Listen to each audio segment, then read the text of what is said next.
அல்லாஹ் இன்னும் குர்ஆனிலே சொல்கிறார், உங்களில் நீங்கள் வாலிபத்தை அடைந்து விட்டால், குறிப்பாக 40 வயதை அடைந்து விட்டால், அல்லாஹ் பெற்றவரிடத்தில் எப்படி நடந்து கொள்ள வேண்டும் என்று சொல்கிறார். 40 வயதை அடைந்தவன், அவனிடத்திலே குடும்பம் இருக்கும், குழந்தைகள் இருக்கும், செல்வம் இருக்கும், தொழில் இருக்கும், அவனுக்கென்று ஒரு சூழல் உருவாகி இருக்கும்.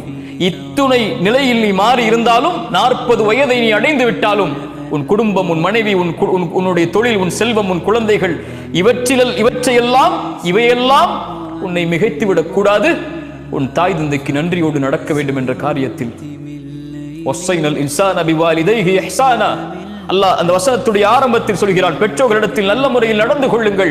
சிரமத்தின் மேல் சிரமப்பட்டு உங்களை சுமந்திருக்கிறாள், சிரமத்திற்கு மேல் சிரமப்பட்டு உங்களை பெற்றெடுத்திருக்கிறாள், தன் வாழ்க்கையே உனக்காக அர்ப்பணித்திருக்கிறாள்.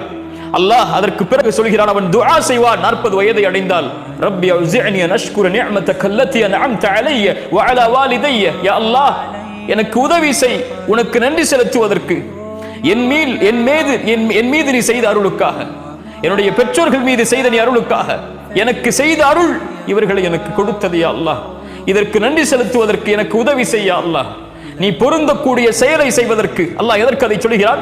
பெற்றோர்களின் மூலமாக பொருத்தத்தை தேடி உன் பொருத்தத்தை பெறக்கூடிய செயலை செய்வதற்கு யா அல்லாஹ் எனக்கு உதவி செய், என்னுடைய வாரிசுகளை நல்ல முறையில் ஆக்கிவிடியா அல்லாஹ், நான் என் பெற்றோருக்கு சிறந்த வாரிசு, என் வாரிசும் எனக்கு சிறந்த வாரிசாக இருக்க வேண்டும், அதை மாற்றிவிடு, அதில் தவறளித்திருந்தால் என்னை மன்னித்துக் கொள்யா அல்லாஹ், நான் முஸ்லிம்களில் ஒருவன் என்ற துஆவை செய்யுங்கள் என்று அல்லாஹ் கட்டளையிடுகிறார்.